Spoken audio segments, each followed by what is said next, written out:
တကယ်လို့တင်ဟာဒီလိုမြက်မျိုးကိုတွေးခဲ့ရင်ချက်ချင်းတူးဖော်ကြည့်လိုက်ပါဘာဖြစ်လို့လဲဆိုတော့အဲ့ဒီမြက်ပင်ရဲ့အောက်ခြေမှာရှိတဲ့ຢာကတင်ဘဝကိုပြောင်းလဲပေးနိုင်လို့ပါပဲဒီလိုထူးခြားတဲ့အပင်မျိုးဟာရေရင်းမြစ်နဲ့နီးစပ်တဲ့နေရာတွေအထူးသဖြင့်မြေစီလွှာဆူဆွတ်မှုရှိတဲ့မြေကမ်းနားနဲ့ရွှံ့နွံအိုင်တွေနီးမှာပဲပေါက်ရောက်လေ့ရှိပါတယ်ဒီအပင်ကြီးထွားလာတဲ့အခါသူ့ရဲ့အမြစ်တွေဟာမြေကြီးထဲကိုအရှည်ကြီးထိုးဖောက်ဝင်ရောက်သွားပါတယ်မြေကြီးထဲကိုရေစီးဝင်တဲ့အခါတဲတွေနဲ့တခြားသောတတုတက်တွေဟာရေနဲ့အတူပါလာတတ်ပါတယ်အဲ့ဒီရေစီးကြောင်းဟာဒီအပင်ရဲ့အမြစ်တွေနားကိုဖြတ်တန်းသွားတဲ့အခါအမြစ်တွေကစစ်ထုတ်ပေးတဲ့ကိရိယာတစ်ခုလိုလှုပ်ဆောင်ပေးပါတယ်အလေးချိန်ပေါ်ပါတဲ့တဲလိုရာတွေကိုစီးမျောသွားခွင့်ပြုပြီးအလေးချိန်စီးတဲ့အမုံမွားတွေကိုတော့ဖမ်းယူထိန်းသိမ်းထားလိုက်ပါတယ်ဒါကြောင့်မို့လို့အင်ဒိုနီးရှားနိုင်ငံကလူတွေဟာဒီပင်တွေကိုဂယူးတစိုက်တူးဖော်ကြပြီးအမြစ်တွေကိုဆေးကြောကရရှိလာတဲ့မြေစာတွေကိုတဲအိုးထဲထည့်ပြီးစစ်ထုတ်လေးရှိကြပါတယ်အလေးချိန်ပေါ်တဲ့အရာတွေရေနဲ့အတူပါသွားတဲ့အခါနောက်ဆုံးမှာတော့အလေးချိန်စီးတဲ့ရွှေလိုမျိုးအဖိုးတန်တတုတွေကိုရရှိနိုင်တာပဲဖြစ်ပါတယ်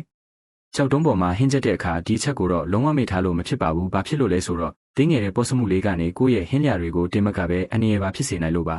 တကယ်တော့ကြောက်တုံးကိုအသုံးပြုပြီးဟင်းချက်တာဟာရှေးရခင်ကလေးကရှိခဲ့တဲ့ရိုးရာနေလန်းတစ်ခုဖြစ်ပြီးရေဘူးရအဖြစ်တော့ဘေးကင်းပါတယ်ဒါပေမဲ့ရေစိမ့်ဝင်နေတဲ့ကြောက်တုံးတွေကိုတော့အထူးသတိထားဖို့လိုပါတယ်ဒီလိုကြောက်တုံးတွေထဲမှာရေစိမ့်ဝင်နေတာကိုမသိပဲမိဖို့ပေါ်တင်လိုက်မယ်ဆိုရင်အရန်ကိုအနေရများပါတယ်ဘာဖြစ်လို့လဲဆိုတော့အပူဒဏ်ကြောင့်ကြောက်တုံးထဲမှာရှိတဲ့ရေတွေဟာအငွေ့ပြန်လာပြီးဖိအားတွေတဖြည်းဖြည်းမြင့်တက်လာလို့ပါပဲအဲ့ဒီဖိအားဟာအကန့်အသတ်ကိုကျော်လွန်သွားတဲ့အခါမှာတော့ကြောက်တုံးဟာရုတ်တရက်ပောက်ကွဲထွက်သွားနိုင်တဲ့အနေရရှိပါတယ်ဒါကြောင့်မို့လို့ကြောက်တုံးပေါ်မှာဟင်းချက်တော့မယ်ဆိုရင်ဒီအချက်ကိုအထူးပြုစိုက်ဖို့လိုအပ်တာပဲဖြစ်ပါတယ်